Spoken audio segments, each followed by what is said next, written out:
Bonjour à toutes, bonjour à tous, bienvenue à cette vidéo. Nous allons voir aujourd'hui l'exercice 5.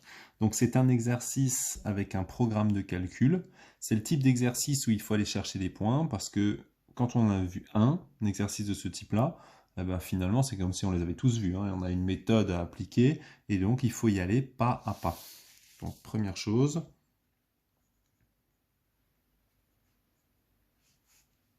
vous avez ici le programme de calcul. Et de manière assez systématique, qu'est-ce qu'on fait? On a un nombre au départ, il faut calculer pour essayer de trouver le nombre final. Donc ici, on part de moins 1. On va donc multiplier le nombre par 4. Donc ça fait moins 4. Ensuite, on va ajouter 8. Et enfin, donc ça fait 4. On multiplie le résultat par 2. Donc ça veut dire qu'au final, on trouve 8. Donc là, quand on regarde la question, vérifiez que si on choisit le nombre moins 1, ce programme donne 8 comme résultat final. Donc il faut évidemment répondre à la question de départ. Et donc on écrit, lorsque l'on choisit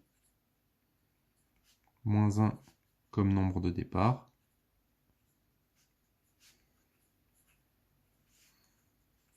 on trouve bien 8 à la fin. À la fin ou comme nombre d'arrivée. Deuxième question, le programme donne 30 comme résultat final. Quel est le nombre choisi au départ? Là, vous avez deux possibilités. Soit on remonte le programme de calcul, soit on fait une équation. Donc moi, je vais vous montrer les deux méthodes. Première méthode, vous avez 30 à la fin. Et donc, c'est à vous de remonter le programme de calcul en prenant à chaque fois l'opération inverse ou opposée. Là, on a x2, donc on divise par 2. Donc si dans ce sens on fait x2, dans ce sens on divise par 2, donc on a 15. On revient là, on a plus 8. Pour revenir, on fait moins 8. 15 moins 8, ça fait 7. Et ensuite, ici, si on a fait x4, et bien pour revenir ici, on divise par 4. Donc vous avez 7 sur 4. Alors, vous l'avez ici en fraction, on peut très bien le laisser sous forme de fraction. Si on a envie, évidemment, on peut aussi le mettre sous forme décimale lorsque c'est effectivement un nombre décimal, donc que ça s'arrête après la virgule. Ça, c'est la méthode 1. Cette méthode est possible parce qu'à aucun moment, dans le programme de calcul, on vous a dit multiplier par le nombre de départs, mettre le nombre de départs au carré ou des choses comme ça, enfin, des choses qui feraient qu'on ne pourrait pas revenir. Maintenant, lorsque vous avez ça, on peut donc aussi procéder simplement en utilisant une équation. Donc on a x comme nombre de départ.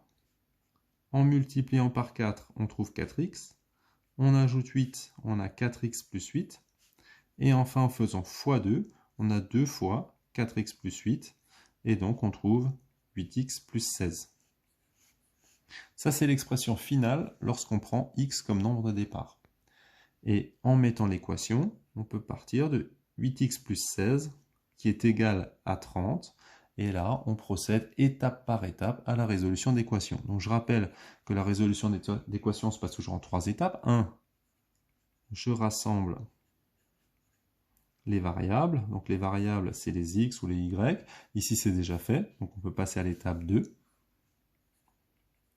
Je rassemble les constantes. Les constantes, c'est les nombres sans x, donc celles qui ne varient pas. Donc ici, j'ai 8x plus 16 égale 30. Qui est-ce que je vais chercher à déplacer? C'est le plus 16, puisqu'il n'est pas isolé avec le 30. Donc on fait moins 16 de chaque côté. À droite, 30 moins 16, on obtient 14. Et donc on trouve que 8x égale 14. Et donc, au final, si 8x égale 14, x égale 14 sur 8. Ça, c'est la dernière étape où je cherche un x. Alors pour chercher un x, toujours on divise par la quantité qui est devant x. Ici en l'occurrence, on a divisé par 8 à gauche et à droite. Alors 14 sur 8, c'est la même chose que 7 sur 4, et donc ça fait aussi 1,75. Maintenant, dans la suite de l'exercice, on nomme x le nombre de départ. Donc ça, on l'a déjà fait, nous on avait trouvé 8x plus 16. L'expression a égale 2 facteurs de 4x plus 8. Donc ça, c'est ce qu'on a trouvé. Et on pose b égale 4 plus x au carré moins x carré. Prouver que les expressions a et b sont égales pour toutes les valeurs de x. Ben, la première chose qu'on peut déjà écrire, c'est que nous, l'expression a, on a trouvé 2 facteurs de 4x plus 8, et donc sous forme développée, on avait 8x plus 16. Pour comparer deux expressions algébriques, il est toujours pratique de les développer, et comme ça on peut comparer simplement chacun des termes de la somme. Donc ici pour le b on a 4 plus x au carré, moins x carré. On a ici ce qu'on appelle une identité remarquable. Donc on a a carré plus 2ab plus b carré. Donc 4 au carré, ça fait 16. Plus 2 fois 4 fois x, ça fait 8x. Et x au carré. Et donc on a le moins x carré qui est ici. Et ensuite, quand on regroupe terme à terme, x carré moins x carré s'élimine.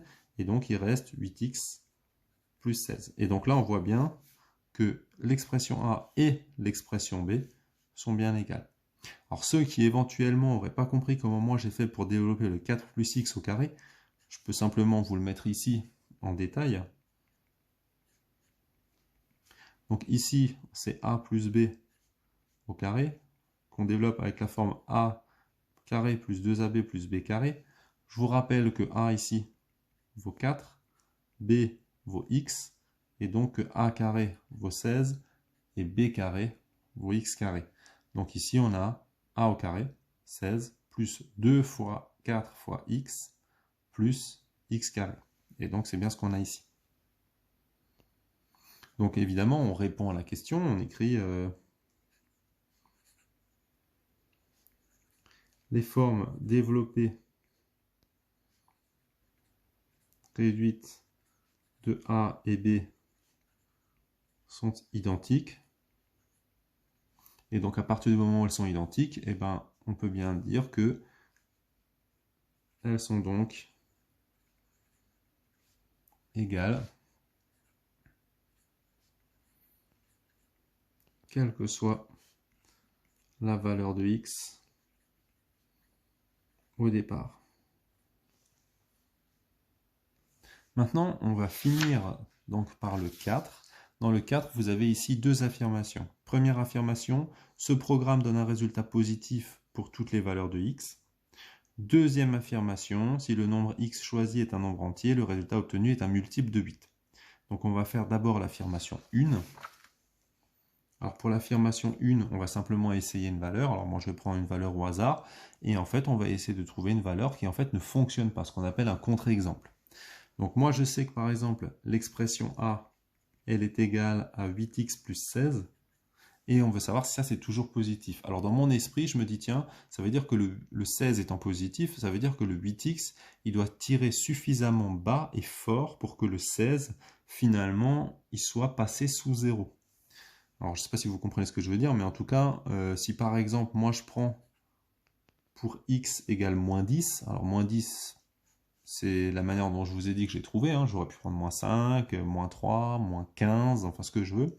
Pour x égale moins 10, eh bien 8x plus 16 est égal à 8 fois moins 10 plus 16. 8 fois moins 10, ça fait moins 80 plus 16. Et moins 80 plus 16, donc ça fait moins 64. Moins 64 est bien plus petit que 0. Donc là, on veut même mettre strictement. Et donc si c'est strictement plus petit que 0, ben le résultat, lui, il n'est pas forcément toujours positif.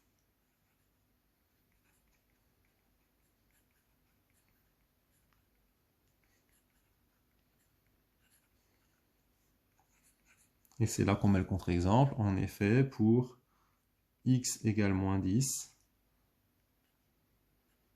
a est égal à moins 64, qui est négatif. Dernière question.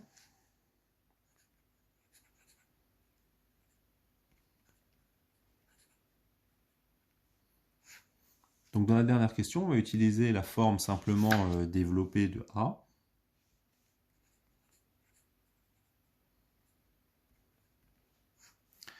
Comme a est égal à 8x plus 16, en factorisant par 8, on peut écrire que c'est 8 fois x plus 8 fois 2. Donc ça fait 8 facteurs de x plus 2. Et si x est un nombre entier, on a bien un nombre entier fois un autre nombre entier.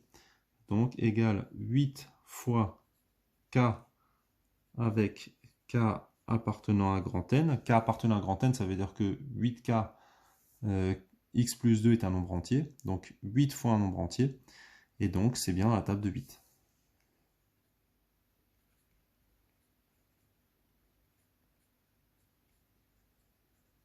Alors quand on dit dans la table de 8, on peut aussi dire un multiple de 8, hein, puisque ça signifie la même chose.